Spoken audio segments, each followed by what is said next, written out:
dapat 6 juta per hari.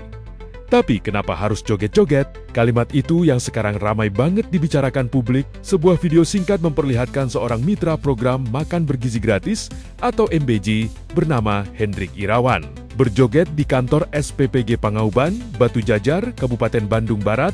Di saat yang sama, ia juga menyinggung soal insentif yang ia terima, 6 juta rupiah per hari. Dan dari situlah semuanya meledak. Video itu menyebar cepat, dipotong, diunggah ulang, diberi narasi yang beragam. Hingga akhirnya memicu gelombang komentar dari netizen. Ada yang heran, ada yang marah. Bahkan, ada yang merasa tersinggung yang perlu diluruskan dulu. Soal angka 6 juta rupiah per hari itu memang benar ada dalam skema program. Pemerintah melalui Badan Gizi Nasional menjelaskan, insentif itu bukan sekadar gaji biasa. Itu adalah kompensasi untuk mitra yang menanggung investasi dan risiko operasional SPPG. Mulai dari pembangunan dapur, pembelian alat, pengadaan bahan, sampai biaya perawatan. Semuanya ditanggung oleh mitra, bukan dari APBN. Artinya, ada risiko besar di balik angka tersebut. Bahkan dalam beberapa kasus, fasilitas SPPG bisa terdampak banjir atau mengalami kerusakan yang semuanya harus ditanggung sendiri. Jadi, secara aturan, insentif itu sah. Tidak ada yang dilanggar. Lalu, kenapa tetap jadi masalah? Jawabannya sederhana, bukan di angkanya, tapi di cara menampilkannya. Video joget Hendrik di ruang kerja dengan konteks insentif besar dianggap sebagian publik tidak sensitif. Apalagi di tengah kondisi banyak masyarakat yang masih berjuang secara ekonomi, disinilah persepsi mulai terbentuk. Dan sayangnya, persepsi publik seringkali lebih kuat daripada fakta. Menariknya, polemik ini juga dikomentari oleh psikolog. Lita Gading menilai inti masalahnya bukan pada program MBG, tapi pada perilaku yang dipublikasikan. Ketika seseorang mengunggah sesuatu ke media sosial, maka ia harus siap dengan semua respon, baik itu pujian maupun kritik. Karena di ruang publik, semua orang punya sudut pandang masing-masing. MBG tidak kita benci programnya, tapi yang kita benci adalah orang-orang seperti kamu. Paham kamu? Hah? Kamu mau laporkan saya juga? Silakan.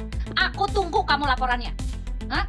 Orang-orang kayak begini nih yang harusnya kita berantas nih. MBG carut-marut gara-gara kalian. Paham kalian? Aneh, tau gak sih? Kamu yang joget-joget, netizen yang disalahin. Ngapain kamu upload kalau kamu gak mau dihujat sama netizen? Aneh ya. Heran saya sama orang-orang kayak begini nih guys. Coba, harus diapain nih manusia? Heran, beneran loh. Tadinya gue gak mau komentar. Tapi menurut pengacara gue nih, sikat orang-orang kayak begini nih. Apa perlu saya mengajukan hal seperti ini ke Mahkamah Konstitusi lagi? Gimana menurut kalian guys? Supaya nggak ada orang-orang kayak begini menari di atas penderitaan rakyat Indonesia, rakyat yang gue cintai. Paham kamu? Kritik juga datang dengan cara yang lebih ringan, tapi tetap menohok. Seorang komika, Apos Hunatagol, ikut menyoroti dengan membuat video sindiran. Ia meniru gaya joget tersebut sambil menambahkan kalimat, "Alhamdulillah, saya dapat 6 juta per hari dari hasil mikir." Sederhana, tapi cukup untuk menggambarkan apa yang dirasakan sebagian masyarakat. Bahwa ada jarak antara realitas di lapangan dan apa yang terlihat di media sosial. Di kolom komentar, suara publik bahkan lebih keras. Ada guru honorer yang mengaku hanya menerima ratusan ribu rupiah per bulan. Ada juga yang menyebut insentif tersebut berasal dari pajak rakyat. Dan ada yang merasa konten seperti ini melukai perasaan mereka. Ini bukan sekadar soal uang, tapi soal empati. Di sisi lain, Hendrik sendiri tidak tinggal diam. Ia melaporkan beberapa akun ke polisi karena dianggap menyebarkan video tanpa izin dan melontarkan hinaan. Dalam klarifikasinya, ia menegaskan bahwa dirinya tidak melakukan pelanggaran dan insentif yang ia terima memang sesuai aturan. Assalamualaikum warahmatullahi wabarakatuh. Alhamdulillah, saya masih keadaan sehat. Saya Hendrik. Hari ini saya akan ke Polres Cimahi, akan membuat satu laporan yang membuat merugikan saya, gitu ya. Cacian, makian yang perlu Anda dipertanggungjawabkan ya, karena Anda sudah menuduh saya, memfitnah saya, dan alhamdulillah laporan saya diterima oleh Reskrim Cimahi. Terima kasih untuk Polres Cimahi dan terima kasih untuk Polsek Batu Jajar Bapak Asep yang selalu gercep untuk menangani permasalahan hukum di wilayah Batu Jajar. Dan saya pernah memperingatkan, jangan sampai Anda berurusan dengan hukum, gitu ya.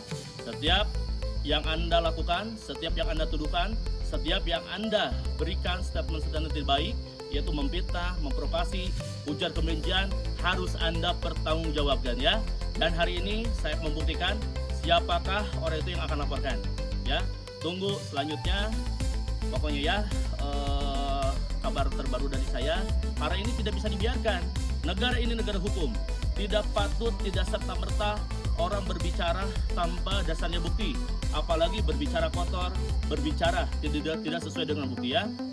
Makanya Anda wajib diproses dengan hukum-hukum di negara ini ya. Karena negara ini punya aturan, karena negara ini punya dasar untuk berbicara, untuk mengkritik. Tapi asal kritikan itu jelas. Jangan sampai Anda memfitnah, mencaci maki, mendm saya habis-habisan yang akan membuat Anda dirugikan ya. Pokoknya assalamualaikum warahmatullahi wabarakatuh. Assalamualaikum warahmatullahi wabarakatuh. Bertemu lagi bersama saya Hendrik. Hari ini saya ada di Polres Cimahi. Alhamdulillah pelayanan Polres Cimahi sangat memuaskan gitu ya, karena pada dasarnya saya sebagai warga biasa hanya ingin mencari keadilan, hanya ingin mencari bahwa saya dirugikan gitu ya. Dan hari ini ada 2 akun yang saya laporkan.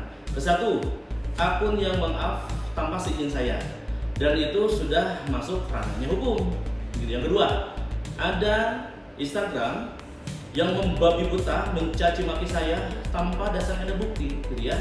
Nah, itulah delik aduannya gitu ya. Dan saya diberi saran untuk ini lanjut ke Polda Jabar gitu ya. Dan alhamdulillah pada tanggal 26 saya akan resmi melaporkan pertama yang maaf tentang video saya yang mendapatkan inisiatif SPBG 6 juta. Lalu salah saya di mana?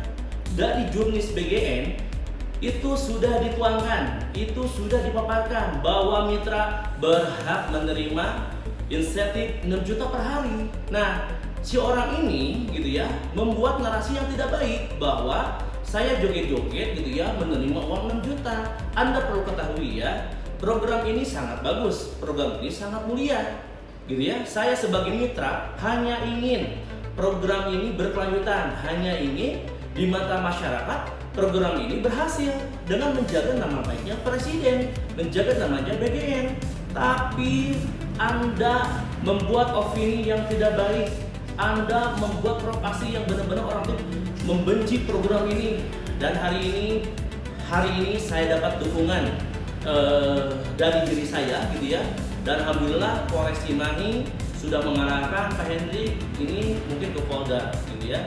Insya Allah tanggal 26 saya akan laporkan Anda. Saya sudah bilang, setiap tindakan yang Anda ucapkan tanpa dasarnya bukti itu akan membuat Anda rugi sendiri dan berurusan hukum. Kalau kita lihat lebih jauh, nama Hendrik Irawan bukan pertama kali muncul SPPG Pangauban yang ia kelola. Sebelumnya juga sempat viral, bukan karena joget, tapi karena kehilangan dana operasional hingga 1 miliar rupiah. Akibatnya, distribusi makanan ke 8 sekolah sempat terhenti. Padahal saat itu, dapur baru berjalan sekitar 8 hari. Hendrik bahkan mengaku sudah mengeluarkan sekitar 3,6 miliar rupiah untuk membangun fasilitas tersebut, tanpa sempat menikmati keuntungan. Untuk menghidupkan kembali operasional dibutuhkan puluhan juta rupiah per hari, dan ratusan juta dalam hitungan minggu. Jadi, kalau dilihat dari sisi ini, ada risiko nyata yang memang ditanggung.